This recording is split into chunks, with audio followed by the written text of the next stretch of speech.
अस्सलाम वालेकुम दोस्तों, मेरा नाम है अजीम और आप देख रहे हैं मिस्टर इंजीनियर यूट्यूब चैनल। दोस्तों आज की इस वीडियो के अंदर हम आप लोगों के सामने बहुत ही कमाल का एक सोलर इन्वर्टर लेके आए हैं जो कि सबसे कम प्राइस में आप लोगों को मार्केट में देखने को मिलता है। ये 12 वोल्ट के ऊपर चलने वाला हाइब्रिड सोलर इन्वर्टर है। आप इसके साथ सोलर पैनल्स को भी अटैच कर सकते हैं। छोटे घर के लिए बहुत ही कमाल की चीज है। तो आज की इस वीडियो में हमने इसको रिव्यू करना है और इसको चेक करना है कि इसकी परफॉर्मेंस कैसी है, क्या ये प्योर साइन वेव है कि नहीं। अगर हम इसके साथ सोलर पैनल लगाना चाहते हैं तो किस तरीके से हमने सोलर पैनल्स को लगाना है, क्या ये विदाउट सोलर पैनल और विदाउट बैटरी काम करता है कि नहीं, ये सारी चीजें आज की इस वीडियो में हमने डिस्कस करनी है। तो दोस्तों चलते हैं वीडियो की जानिब और चल के आप दोस्तों को इसका रिव्यू दिखाते हैं। मगर उससे पहले आप लोगों को एक बात बताता चलूं कि YouTube मुझे ये बता रहा था कि आपकी 71% ऑडियंस आपकी वीडियो देखती है, लाइक करती है, कमेंट करती है, शेयर करती है, मगर सब्सक्राइब करना भूल जाती है। भाई उनको बताया करें कि सब्सक्राइब किस तरह से किया जाता है। ये जो रेड कलर का बटन आप लोगों को नजर आ रहा है, इसके ऊपर आप क्लिक करेंगे तो सब्सक्राइब हो जाएगा और उसी के साथ छोटे सा घंटी का निशान है, उसको भी आपने दबा लेना ताकि मैं जैसे ही नई वीडियो अपलोड करूं तो आपके सामने सबसे पहले आए। तो दोस्तों चलते हैं वीडियो की जानिब।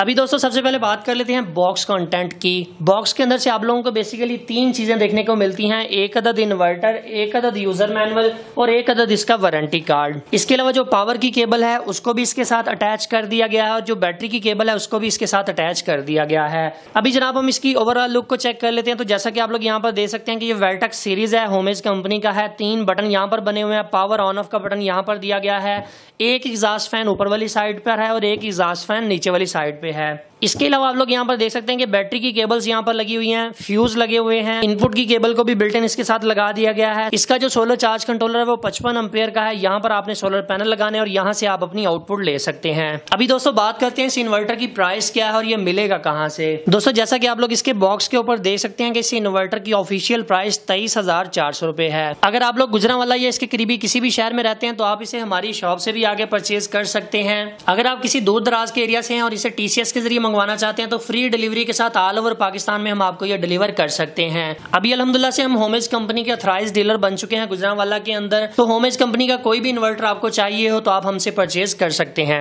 अभी दोस्तों इससे पहले कि हम इसके रिव्यू की जानिब बढ़ें, सबसे पहले मैं आप लोगों को इस इन्वर्टर को खोल कर दिखा देता हूँ। एक चीज यहाँ पर क्लियर कर दूं कि अगर आप इस इन्वर्टर को खुद घर पर खोलेंगे तो आप अपने हाथों से इसकी वारंटी को जाया कर देंगे। मैं इस इन्वर्टर को इसलिए ओपन कर रहा हूँ ताकि आप लोगों को दिखाया जा सके कि इस इन्वर्टर के अंदर कौन कौन से कंपोनेंट्स और किस क्वालिटी के कंपोनेंट्स लगे हुए हैं। तो दोबारा से क्लियर कर दूं कि अगर आप इसके स्क्रूज को खोलेंगे या टच करेंगे, उसकी सील को ब्रेक करेंगे तो उसकी रिस्पॉन्सिबिलिटी आपकी अपनी होगी। आप अपने हाथों से खुद इसकी वारंटी को जाया कर लेंगे। अभी दोस्तों जैसा कि आप लोग यहाँ पर देख सकते हैं कि हमने अपने सोलर इन्वर्टर को तो ओपन कर लिया है। मैं कोशिश करता हूँ यहाँ से इसका ये वाला जो कवर है इसको रिमूव कर दूं ताकि अंदर से लगे हुए कंपोनेंट्स के बारे में आपको समझाया जा सके। अभी दोस्तों जैसा कि आप लोग यहाँ पर देख सकते हैं कि जैसे ही हम इन्वर्टर के टॉप कवर को रिमूव करते हैं तो जनाब उसके नीचे सबसे पहले हमें ये MPPT चार्ज कंट्रोलर देखने को मिलता है। इसके अंदर अच्छी कॉइल का इस्तेमाल किया गया है, FETs का इस्तेमाल किया गया है। यहाँ पर मुझे इस इन्वर्टर के अंदर एक चीज बड़ी अच्छी लगी है जो कि मैं इसे एक्सपेक्ट नहीं कर रहा था कि इतनी कम प्राइस वाले इन्वर्टर के अंदर कंपनी कन्फर्मल कोटिंग करवाएगी। हालांकि बड़े बड़े जितने भी इन्वर्टर्स हैं उनके अंदर कन्फर्मल कोटिंग की जाती है। मैंने दूसरे ब्रांड्स के इन्वर्टर भी देखे हैं मगर उनके इस MPPT चार्ज कंट्रोलर के अंदर कन्फर्मल कोटिंग ना होने की वजह से जब नमी इसके अंदर आ जाती है तो ये सारे कंपोनेंट्स जो है 2 साल चलने के बाद खराब हो जाते हैं। तो ये मुझे एक इसके अंदर प्लस पॉइंट नजर आया है कि जनाब कंपनी ने इसके अंदर कन्फर्मल कोटिंग कर दी है इन्वर्टर के हर एक सेक्शन के अंदर। वेल ये तो बात होगी कि जनाब ये वाला जो है हमारा MPPT चार्ज कंट्रोलर वाला सेक्शन है। इसके बाद जनाब बारी आ जाती है इनपुट वाले सेक्शन की, यानी कि DC इनपुट सेक्शन की। तो यहाँ पर अच्छे खासे हीट सिंक और अच्छी खासी FETs का इस्तेमाल किया गया है जिस तरह के एक नॉर्मल इन्वर्टर के अंदर किया जाता है। इसके अलावा यहाँ पर भी कन्फर्मल कोटिंग की गई है ताकि इन कंपोनेंट्स को जंग ना लगे। चूंकि मैं रिपेयरिंग का काम भी करता हूँ तो यहाँ पर मुझे अक्सरियत में ये कंप्लेंट्स देखने को मिलती है कि ये जो पावर का बटन होता है इसके साथ ये जो ऑप्टो कपलर लगे होते हैं इनके ऊपर अक्सरियत में जंग लग जाता है जिसकी वजह से इसमें मसला आता है। दोस्तों यहाँ पर जैसे ही हम MPPT सेक्शन को हटाते हैं तो नीचे वाली साइड पे 2 बड़े चॉपर आप लोगों को दिखाई देते हैं। इसके अलावा कुछ मजीद ये वाला जो सेक्शन है ये आपका इन्वर्टर सेक्शन है, यानी कि ये 220 वोल्ट बनाने के काम आता है। चार्जिंग की FETs अच्छी खासी लगी हुई हैं। बकिया कंपोनेंट्स की बात करूँ तो काफ़ी बेहतर कंपोनेंट्स लगाए गए हैं। बोर्ड के ऊपर कुछ ICs लगे हुए हैं जो कि पूरे बोर्ड को कंट्रोल कर रहे होते हैं। इसके अलावा टेम्परेचर सेंसर के लिए यहाँ पर टेम्परेचर सेंसर की ऑप्शन रखी गई है। इस साइड के ऊपर भी कन्फर्मल कोटिंग की गई है और एमपीपीटी की बैक साइड के ऊपर भी आप लोग यहाँ पर देख सकते हैं कि कन्फर्मल कोटिंग की गई है। अभी दोस्तों हम इस इन्वर्टर को वैसे ही फिट करके आप लोगों को इसकी परफॉर्मेंस के बारे में भी बता देते हैं। अभी दोस्तों हमने अपने इन्वर्टर को बैटरी के साथ कनेक्ट कर दिया, तो मैं यहाँ से इसे टर्न ऑन कर देता हूँ। जैसे ही आप इन्वर्टर को टर्न ऑन करेंगे तो अभी ये हमारे बैकअप मोड के ऊपर आ चुका है और इसके दोनों एग्जॉस्ट फैन चल रहे हैं, यानी कि ऊपर वाला भी और नीचे वाला भी। यहाँ पर इनपुट के ऊपर AC 220 वोल्ट को हमने कनेक्ट नहीं किया। आउटपुट के ऊपर हमें ये बता रहा है कि जनाब आपकी इतने वोल्ट आउटपुट के ऊपर निकाल रहा है। सेंटर वाले बटन को प्रेस करेंगे तो आप इसके पैरामीटर्स को चेंज कर सकेंगे।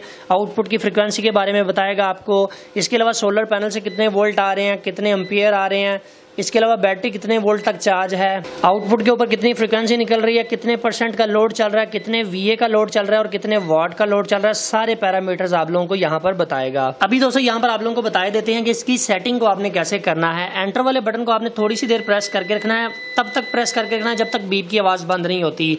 सबसे पहले नंबर पर 0 नंबर की सेटिंग आप लोगों को शो हो रही है, एग्जिट मोड होता है ये। सेंटर वाले बटन को प्रेस करेंगे तो पहले नंबर पर आ जाएगा। दोस्तों यहाँ पर जो पहले नंबर की सेटिंग है, अगर आपके एरिया में वोल्टेज 100 वोल्ट से कम होते हैं और 280 वोल्ट तक होते हैं तो जनाब आप इसको इसी सेटिंग के ऊपर रहने देंगे। अगर आपके एरिया में वोल्टेज की फ्लक्चुएशन इतनी ज्यादा नहीं होती, 170 वोल्ट से लेकर आपकी जनाब 280 वोल्ट तक होती है, तो आप इसे AFU के ऊपर भी कर सकते हैं।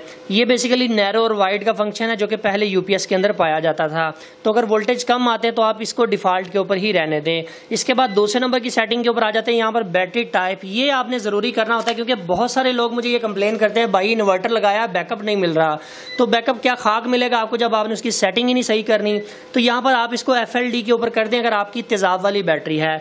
अगर टाल ट्यूबलर है तब भी आपने FLD के ऊपर करना है। AGM के ऊपर तब आपने करना होता है जब आपकी बैटरी ड्राई बैटरी होती है या जेल बैटरी होती है।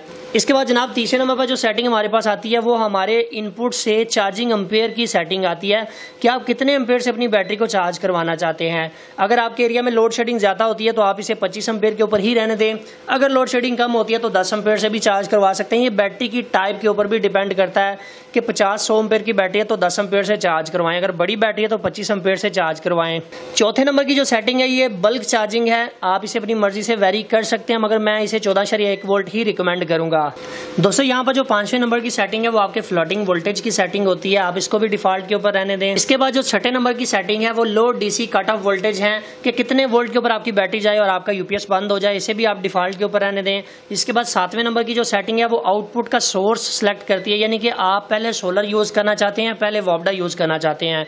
तो अगर आप चाहते हैं सोलर से ज्यादा पावर आए तो आप जनाब इसको SOL के ऊपर रख के एंटर कर देंगे। इसके बाद जनाब सोलर की जो चार्जिंग करंट है वो यहाँ पर आप लोगों को 8वें नंबर पर शो होगी कि कितने एम्पेयर से आप सोलर से चार्जिंग करवाना चाहते हैं, तो आप इसे डिफॉल्ट के ऊपर रहने दें। इसके अलावा और भी इसकी बहुत सारी सेटिंग्स हैं जिसको आप इस्तेमाल कर सकते हैं मगर ये वो बेसिक सेटिंग है जो आपके इन्वर्टर के अंदर होनी चाहिए। अभी दोस्तों चूंकि रात का टाइम है, जैसे ही सुबह होती है हम इसके साथ सोलर को कनेक्ट करते हैं और देखते हैं इसका इंटरफेस किस तरह का हमें दिखाई देता है और इसके ऊपर लोड डाल के ये चेक करेंगे कि आया ये एक्चुअल में कितने वॉट का है। अभी दोस्तों जैसा कि आप लोग यहाँ पर देख सकते हैं कि 2 सोलर पैनल हमने यहाँ पर रखे हैं और 2 सोलर पैनल हमारे वहाँ पर लगे हुए हैं। ये सोलर पैनल कोई एक क्वालिटी के नहीं है, ऊपर वाला ये वाला सोलर पैनल टूटा हुआ है जबकि वो वाले जो सोलर पैनल है काफ़ी पुराने हैं, कोई अच्छी क्वालिटी के नहीं है। अभी आपको लिए चलते हैं UPS के पास। अभी दोस्तों जैसा कि आप लोग यहाँ पर देख सकते हैं कि हमारे सोलर पैनल हमारी बैटरी को भी चार्ज करवा रहे हैं और हमारे लोड को भी चला रहे हैं। मैं यहाँ से पैरामीटर्स को चेंज करके आप लोगों को दिखा देता हूँ। 15.7 वोल्ट हमारे सोलर पैनल से आ रहे हैं, 14 एम्पेयर सोलर पैनल प्रोड्यूस करके अभी हमारे इन्वर्टर को दे रहे हैं। 12.7 वोल्ट के ऊपर बैटरी चार्ज है।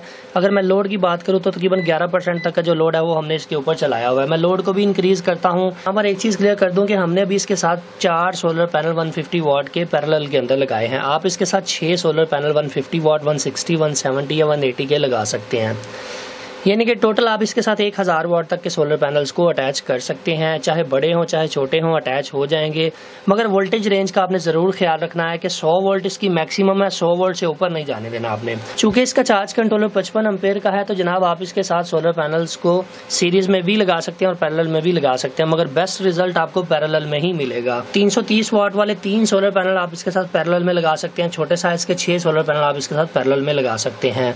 2-2 की सीरीज भी बना सकते हैं, मसला नहीं है, मगर कंपनी ये रिकमेंड करती है कि 15 वोल्ट से लेकर 18 वोल्ट तक इसकी जो MPPT की रेंज है वो बेस्ट रेंज है। दोस्तों यहाँ पर मैंने लोड को इंक्रीज किया तो सोलर से आने वाली करंट भी जो है वो इंक्रीज हो रही है। जिस हिसाब से आपका लोड इंक्रीज होता जाएगा वैसे वैसे सोलर से आने वाली पावर भी ज्यादा होगी। अभी दोस्तों बात करते हैं इस इन्वर्टर की खूबियों की और इस इन्वर्टर की खामियों की। सबसे पहली खूबी मुझे इस इन्वर्टर के अंदर ये नजर आई है कि कंपनी ने इस इन्वर्टर के अंदर 2 अदद एग्जॉस्ट फैन लगा दिए हैं। ये वाला फैन भी चलता रहता है और ये नीचे वाला जो फैन है ये भी मुसलसल चलता रहता है। अब ये वाला जो ऊपर वाला फैन है ये हवा को अंदर की तरफ सक करता है और ये जो नीचे वाला फैन है ये हवा को बाहर की तरफ निकालता है। यानी कि ये 2 फैन लगाने से इस इन्वर्टर की जो लाइफ है वो लंबी इस तरह से हो जाती है कि ऊपर वाली साइड से इसको फ्रेश एयर मिलती रहती है। इन्वर्टर के अंदर जो हीट सिंक लगे हैं वो गर्म होते हैं, तो वो हवा जब उसके अंदर से गुजरती है तो जनाब उसकी गर्मी को भी साथ ले जाती है, जिससे आपका इन्वर्टर ठंडा रहता है और ज्यादा लॉन्ग लाइफ चलता है। दूसरी खूबी मुझे इस इन्वर्टर के अंदर ये नजर आई है कि आप इसको अपनी मर्जी से प्रोग्राम कर सकते हैं। कम प्राइस के अंदर जितने इन्वर्टर आते हैं उनके अंदर ये वाली ऑप्शन नहीं होती। तीसरी खूबी मुझे इस इन्वर्टर के अंदर ये नजर आई है कि जनाब इसके अंदर कन्फर्मल कोटिंग कर दी गई है, जिसकी वजह से आपका इन्वर्टर ज्यादा देर तक चलेगा। चौथी खूबी मुझे इस इन्वर्टर के अंदर ये नजर आई है कि जनाब ये 1200 वी और 1000 वॉट का है। इस इन्वर्टर के ऊपर आप लोग 6 अदद पंखे, 30 से ज्यादा LED बल्ब और कंप्यूटर LCD वगैरह इसके ऊपर आसानी से चला सकते हैं। यानी कि 1000 वॉट तक का जितना भी लोड है उसे आसानी से ये बर्दाश्त कर लेगा। इसके अलावा मुझे इस इन्वर्टर के अंदर एक और खास बात ये नजर आई है कि इसके अंदर वोल्टा से आप 25 एम्पेयर तक अपनी बैटरी को चार्ज करवा सकते हैं। यानी कि 10 एम्पेयर से लेकर 25 एम्पेयर तक अपनी बैटरी को चार्ज करवा सकते हैं। इसके मद्दे मुकाबल जितने भी इन्वर्टर आप लोगों को देखने को मिलते हैं उनके अंदर जो चार्जिंग करंट है वो 10 एम्पेयर तक ही होती है। अभी दोस्तों बात करते हैं इस इन्वर्टर की खामियों की। सबसे पहली खामी मुझे इस इन्वर्टर के अंदर ये नजर आई है कि जनाब ये मॉडिफाइड साइन वेव है, यानी कि ये प्योर साइन वेव नहीं है। दूसरी खामी मुझे इस इन्वर्टर के अंदर ये नजर आई है कि इसके जब पंखे चलते हैं तो थोड़ा सा शोर करते हैं, जैसा कि अभी आप वीडियो में यहाँ पर भी सुन रहे होंगे कि थोड़ा सा शोर इन पंखों का होता है, जिसका मतलब ये है कि आप इसे इंडोर कहीं पर भी इंस्टॉल नहीं कर सकते, वरना आप इससे डिस्टर्ब होंगे। सो फाइनली दोस्तों आज की वीडियो यहीं तक थी। उम्मीद करते हैं आप दोस्तों को पसंद आई है। आप लोगों के सामने हमने इस इन्वर्टर को खोलकर आप लोगों के सामने दिखाया। इससे पहले किसी भी यूट्यूबर ने आपको इन इन्वर्टर्स को खोलकर नहीं दिखाया होगा, क्योंकि उन्हें पता है कि भाई सील खोलने से वारंटी ज़ाया हो जाती है। तो इन्वर्टर को खोलने के लिए भी भाई जिगरा चाहिए। जाहिर सी बात है 20-23 हज़ार रुपये की चीज़ है, खोलेंगे वारंटी ज़ाया हो जाएगी, बिकेगा नहीं। तो हमारा बेसिकली मकसद ये है कि आप लोगों को इन इन्वर्टर्स के बारे में प्रॉपर गाइड किया जाए। तो आप लोगों का भी ये हक बनता है कि अगर हम आपके लिए इतनी एफर्ट कर रहे हैं तो आप भी हमारी वीडियोस को लाइक करके कमेंट जरूर किया करें कि वीडियो आपको कैसी लगी है। और अगर हो सके तो इसे अपने दोस्तों के साथ शेयर कर दिया करें। अपना बहुत सा ख्याल रखिएगा, अपनी दुआ में याद रखिएगा। अल्लाह हाफिज, पाकिस्तान जिंदाबाद।